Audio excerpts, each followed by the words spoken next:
त्योहारों की रौनक और चाय के कप। दिवाली आने वाली थी। पूरे घर में सफाई का माहौल था।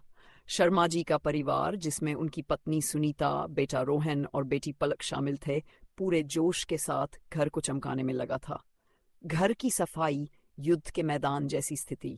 ये तो घर की सफाई हो रही है या कोई युद्ध चल रहा है? शर्मा जी ने अपनी कुर्सी से उठते हुए कहा।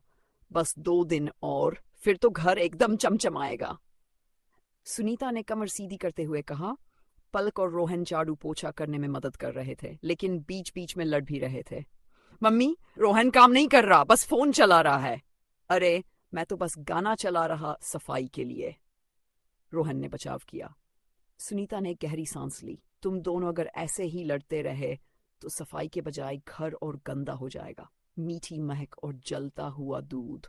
अगले दिन सुनीता ने मिठाइयाँ बनाने की ठानी। आज मैं खुद गुलाब जामुन बनाऊंगी, उन्होंने गर्व से घोषणा की। सारा घर खीर, गुलाब जामुन और चकली की खुशबू से भर गया। लेकिन तभी, अरे मम्मी, दूध जल गया, पलक ने चिल्लाया। सुनीता भाग कर आई, लेकिन तब तक दूध पूरी तरह जल चुका था। कोई बात नहीं, शर्मा जी हंसते हुए बोले। अब इस घर में खीर की जगह भूनी खीर बनेगी।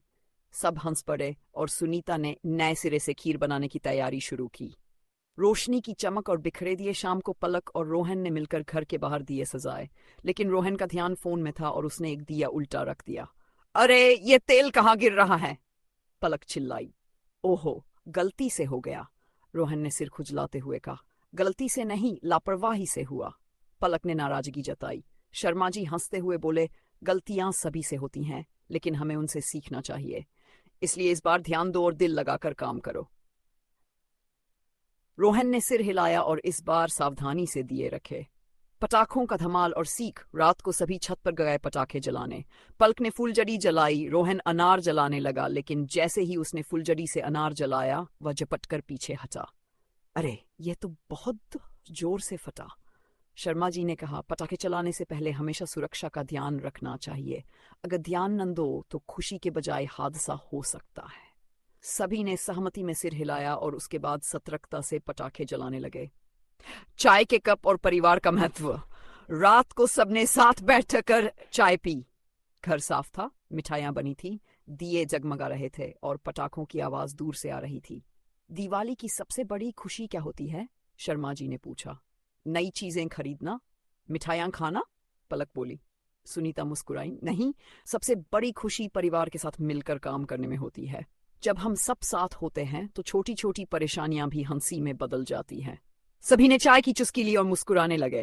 सीख सीख त्योहारों की असली खुशी महंगे कपड़े या पटाखों में नहीं, बल्कि परिवार के साथ बिताए गए पलों में होती है।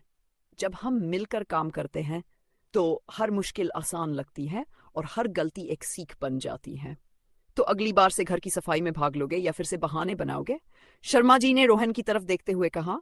इस बार तो भाग लूंगा, लेकिन अगले साल देखेंगे, रोहन ने हंसते हुए कहा।